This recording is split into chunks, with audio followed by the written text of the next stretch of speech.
So today we are going to see about a new dating technique, one on the radiocarbon dating, and all this we already discussed in a previous lecture. So this is one of the new technique which we use, that is a fission track dating and their application in geology. Fission track dating and their application in geology. So what we are going to discuss about in this lecture, the method, application of fission track method, fission track and very low grade metamorphism. So what is the aim of this course? The aim of this course is to know about the physical background of the track formation, learn how to read and interpret fission track data, and evaluate the FT data from the literature. So fission track we are going to see about.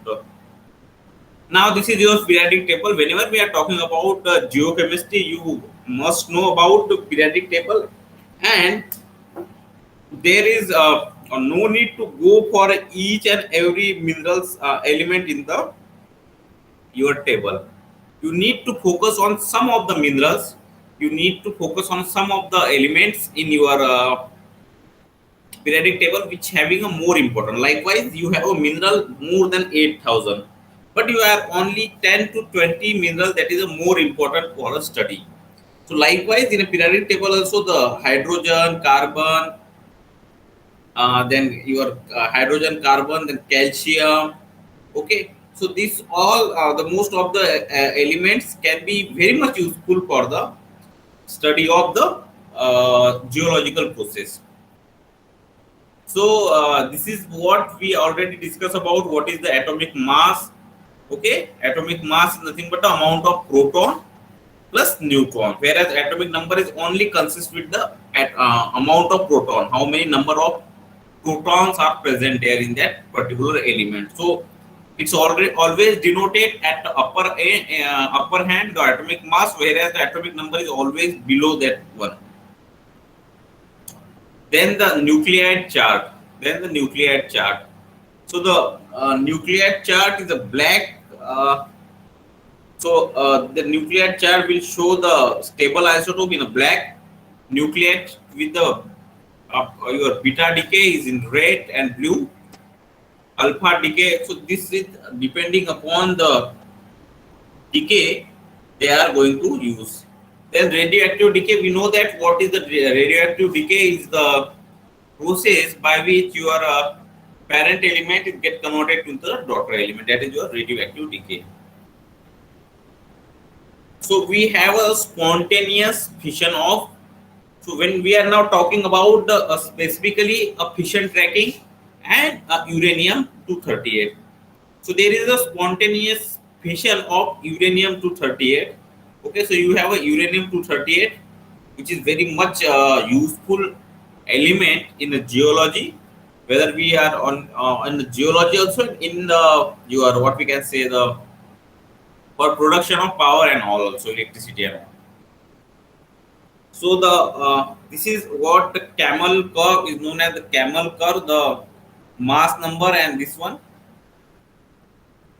So what kind of decay you have? What kind of decay you have? You have an induced decay of 235 uranium. You have an induced decay of 235 uranium. So 235 uranium get converted to the different cesium 137, and so this one is known as the decay of the 235 uranium. There is a natural ratio and half life times.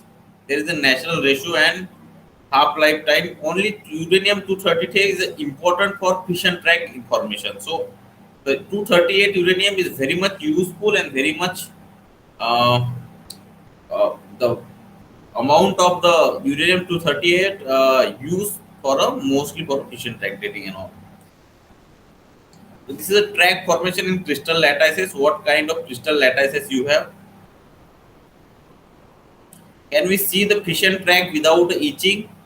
This is the TEM date. Okay, tomographical electronic micrograph image from the YADA. So that is what your fission track dating. So this is some of the early work of the fission track dating. This is some of the early work The track length as a second important parameter. The length of the track is the second most important. So what kind of age versus U content? U content is nothing but the uranium content. Okay, so in the in the zircon, apatite, and the some of the natural gases glasses are consist of the uranium content. So we have a FT dating that is not applicable. FT dating, fission track dating not applicable here. When you have a track, one track, 10 track, 100 track, and 1000 track, FT dating is applicable. That is the fission track dating is applied. So whatever the fission means, what you know that what is the fission means all. Okay, this is a basic principle behind the fission track dating. So what kind of mineral we are used for the fission track dating? What kind of mineral we are using for fission track dating? We use a mineral apatite. Use the mineral apatite from the Durango thermal field. Then we use the apatite, and this is the different mineral we have used. The minerals for FT dating, that is zircon. Minerals for FT dating, that is zircon. Zircon is mostly used for the FT dating. Zircon is mostly used for the FT dating. So how so each and every analysis in earth science, each and every analysis in earth science is having a sample preparation procedure. Each and every sample of or analytical technique required a sample preparation procedure. So what kind of sample procedure sample is get proceed or prepared in this one? So we have to mount and polish and each to remove all the things which is uh, we can say the contaminated one. So you need a fresh sample. So you can have to mount, polish and each this sample. Then attach a white mica sheet. Then we attach the white mica sheet. Then count track in the grain and mica. Then we count the track in a grain in mica. So remove the each white mica sheet, irradiate the thermal neutron. So what we are doing, we do the aberration, or we can say the to gain a fresh sample, we all mount and polish and ease the sample from the upper side. Then counting the tracks. Then how we are counting the tracks? So apatite crystal and mica point. Apatite crystal and mica point. This is a two different tracks we have. There is not all grains can be counted. There is not all grains can be counted.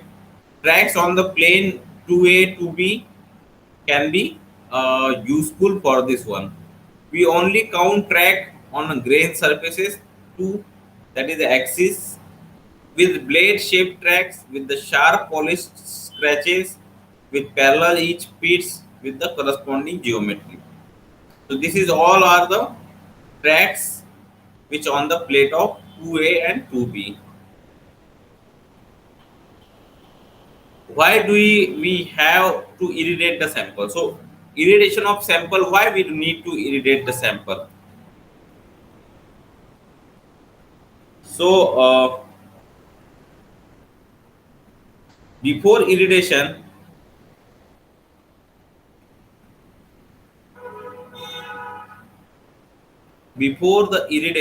we only observe the track changes. Okay, before the irradiation we only observe the track generated by the spontaneous decay of uranium 238. These tracks are counted per area unit. Area unit. The number of tracks are function of age and uranium content. For age calculation, we need to know the grain individual uranium content. The sample is irradiated with the dosimeter of known uranium content. During the irradiation, the uranium 235 in the grain undergoes a fission decay and produces induced track. What do we count? We count induced track. We count induced track on dosimeter mica. Each irradiated sample package has at least two dosimeter. So estimation of irradiation gradient, we need to go for a spontaneous track on mineral grains. So track is nothing but like fission tracking, or track is nothing but uh, if you are started your journey from here to Ajmer, and if you are in between the uh, 60 to 50 kilometers, and we need this, we know that what is the speed of yours to go there. So by knowing the speed, and by knowing the how much track you can already been run, we can know that what when you are started your journey. So that is all about the fission tracking. We track the route, we track the route for this one, so that is known as your fission tracking.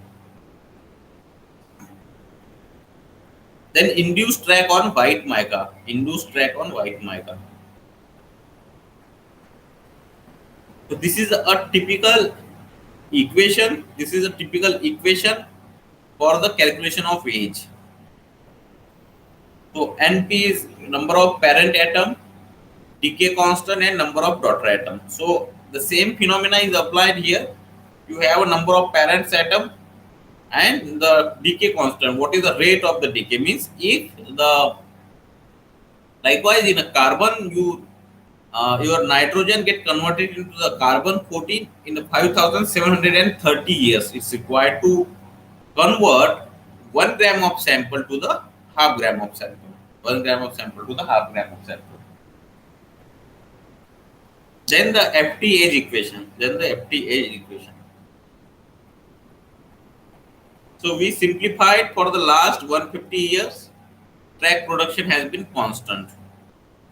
So for the last 150 million year, track production has been constant. So this is our assumption in a geochronological meter, that the from the last 150 million year, mind you that 1 million year is having a 10 lakhs. Okay, so in a 150 million year, 150 million year, we have some of the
So this is what your fission track is, nothing but the a clock. Okay, a fission track is nothing but the clock which can be used for the which can be used to track the dates, which can be used to track the dates.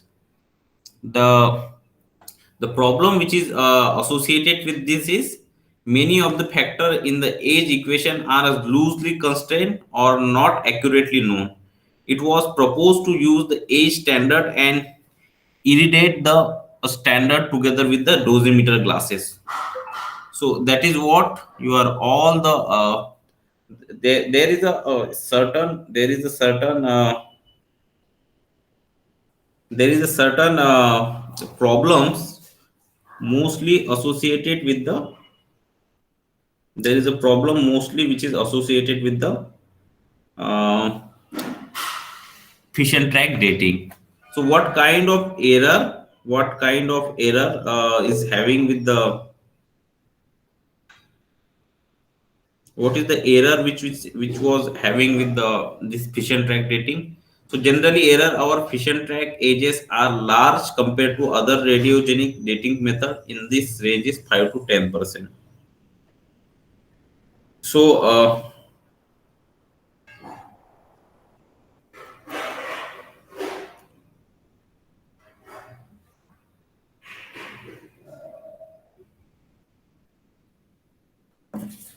so the partial annealing zone. So there is a no track here. So partial analyzing zone, full length track. So if you want to get a full track, you know you need to cut down that and for the pre or we can say the preparation of this one. So this is what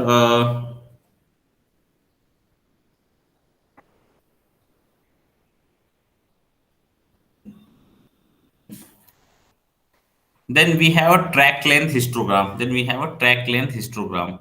So track length histogram is nothing but the short track, shortening after formation, and full length track. So this is what the track length.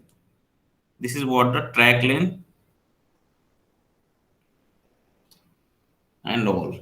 So how can we observe track in the how can we observe the track?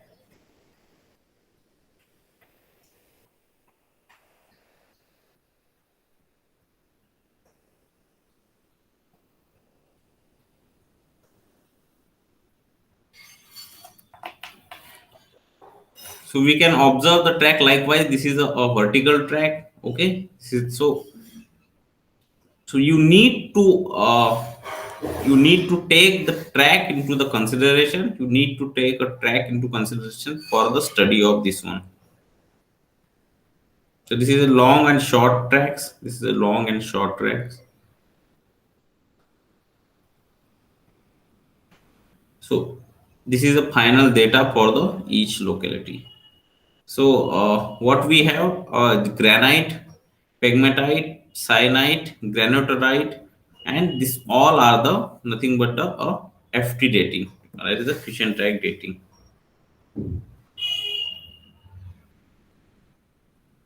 So zircon FT dating, zircon F. So this all are the nothing but the annealing studies. So you need one instrument that is a fission track dating method. So what does fission track date age means? It does dates a fast and very fast cooling event. It dates a it dates a very fast it dates a fast to very fast cooling event with the complete crossing of the partial annealing zone.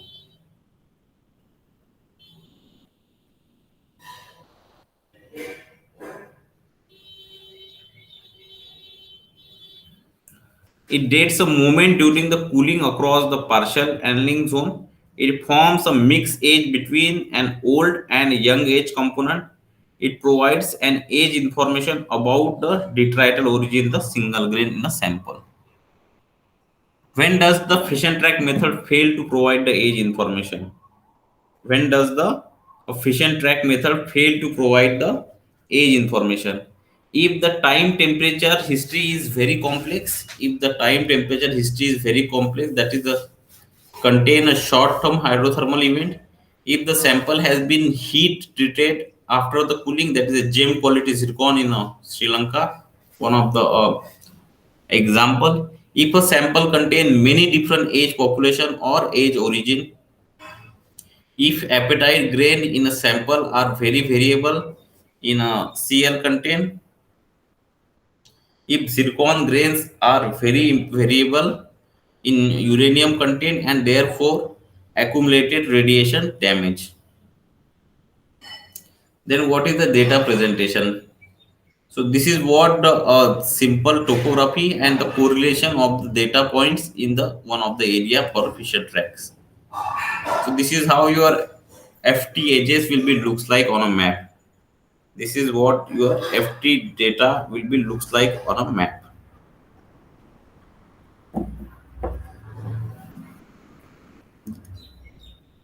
So this is what your data presentation is all about.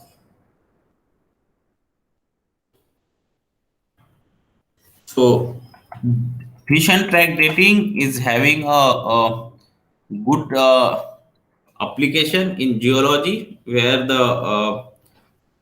but it mostly used where there is a the other dating method is not useful or not we can say the not used in that concept, like in a carbon dating what you need in a carbon dating you need a carbon. Okay, in a carbon dating you need a uh, in a carbon dating that you need a carbon in the sample. Okay, so whereas in OSL dating, that is optically stimulated dating, in OSL dating, that is optically stimulated dating, they provide you the age when the last exposure are there. So for that you need quartz, or at least you need a feldspar.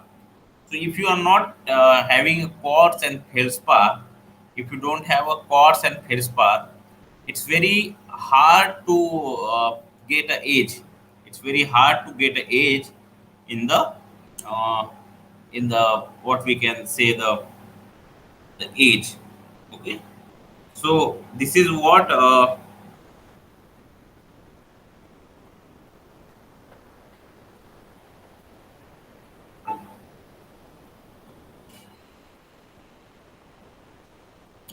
so this is what the age of the this is what the age can be useful for the this one. Okay, this is what the age can be useful for the uh, this one. So this is what about the fission track dating. This is all about the fission track dating.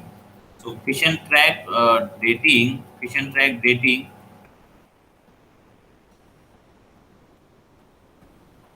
is a radiometric dating type, and based on the analysis of the damage trails, it is based on the analysis of damage trails and tracks left by the fission fragment in a certain uranium bearing minerals and glasses. So fission track are very much sensible to heat. Uh, this is what the fission track dating you all about. Okay, this is what about the fission track dating is all about. So technique is very much useful for thermal evolution of rock.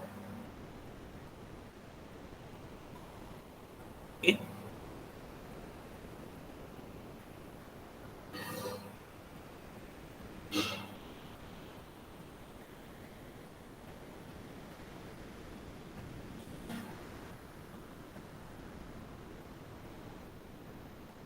So this is what the fission track dating is all about.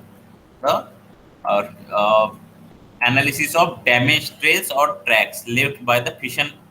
So this is nothing but a tracks means that's why it is called as a fission track. Means it it analyze on the basis of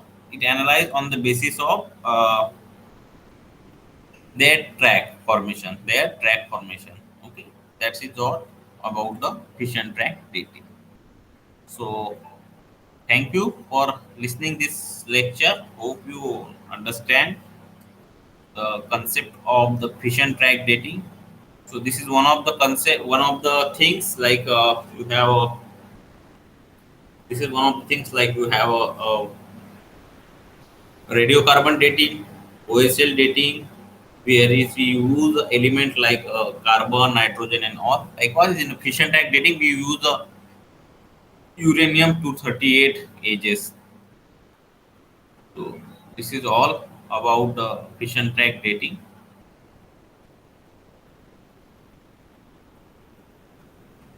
So thank you for listening this one.